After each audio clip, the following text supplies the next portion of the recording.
That cove to the left there is where I like to start. Kind of back in the corner there.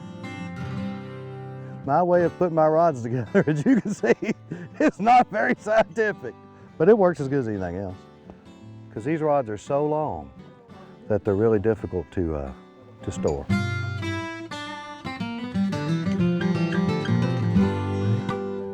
Everybody in the world is talking about the floating fly. I did an article in the magazine about this technique. Like a lot of people, I didn't give it a fair shake the first couple of times. I gave it like 10, 15, 20 minutes, and then I was putting a jig or a shiner back on and saying, well, you know, that's good for some people, but I'm not going to try it. And I quit being hard-headed, now I really enjoy it. This is a three-way swivel. The main line will go to this, the drop line will go to one of these two, and the bobber will go on the other. Talk about your line. Line is critical. I never use anything heavier than 8 in Cumberland, even in summer. The main line here, this is 6 pound coming in. Then I've got 4 pound fluoro clear, which is monofilament dipped in fluorocarbon. Now most people are like, you catch 5 pound smallmouth on 4 pound line. That boy ain't got the sense God gave a chicken. And then to the other end, you clip your bobber. So that way, but when a fish takes it, it'll easily lay on its side, and then you know, ooh, big one.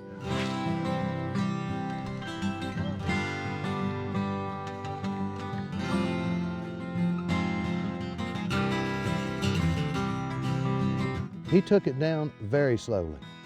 That wouldn't be a big one in Elkhorn, but it's a smallmouth. But it's a smallmouth, and you're showing that it works. This is a very small craft hair fly. I like to come around with my scissors and cut it in the shape of the hook bend. And I put what is known as fish dope. Now, Let's talk about the dope. This is a petroleum jelly. And what's it for? It's scent. This has got crayfish oil in it. It's got shad oil. It's got a little other garlic. Some of them have garlic. But don't be afraid to put a lot of dope on your fly. And I like my fly to be doped up and short and little. I like it to look like a little bitty stick. Now last Saturday I caught a 5 pounder, 20 incher on this exact same fly. He's a mess, man. If he has to sit at his desk too long, he starts screaming. Smallmouth. Look here, look here, look here. There's been many a day where I would love to have one like this. And you go out here and fish 10 hours and get not a bite. I'll bring you in like that.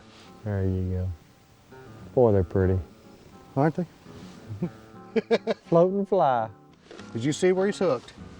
Right in the top of the roof of the mouth, almost. Every fish I've caught's been either hooked in the roof of the mouth or in the side of the mouth.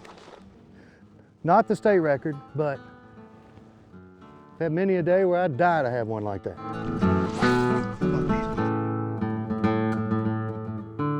Smallmouth will suspend off those points. They'll see the little fly looking just like a thread fin that's in distress, that's about to perish. They'll come up, they'll grab the little fly, and they'll just take it down. Sometimes they'll just come up and go, and they won't move. And the only thing that'll happen is your bobber will go, and you've got a 5 pounder on, that's all you know. Throw out near the bank, let your bobber come up, and sometimes that's when you really got to pay attention. I don't know how many times. My bobbers went like this and boom, because I got one.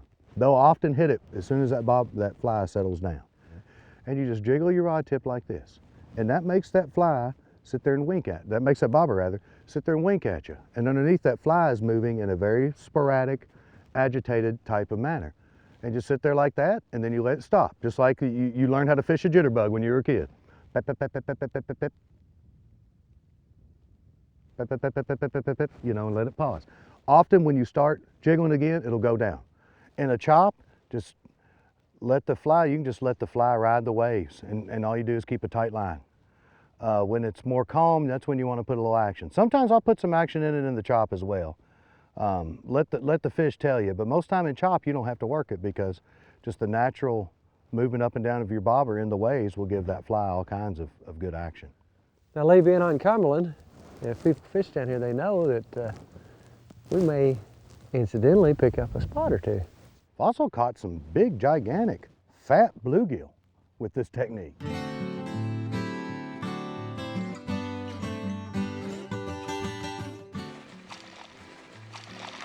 It's a spot. It's a spot. You were talking about spots. You wanted a spot. You got one.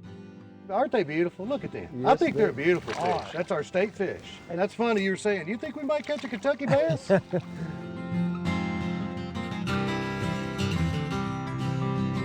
Now, is this something that works year-round? I mean, when's the best time to do this float and fly stuff, Lee? It really does best when the water temperature is 50 or below. And it seems to me, the colder the water is when the float and fly really shines. So once it gets to that 55-degree mark and above, it's time to switch to more traditional smallmouth lures. But it kind of combines some of your favorite fishing from when you're little, because you get to look at a bobber. And It's fun. Yes. It kind of takes you it back. is. It's like when you were a little kid. Yeah. You know, you watch that bobber, your granddad threw out the worm, you're watching that bobber. Because it looks like fun, and it is fun, and It it's is productive. fun. And it's a great way to extend your fishing season.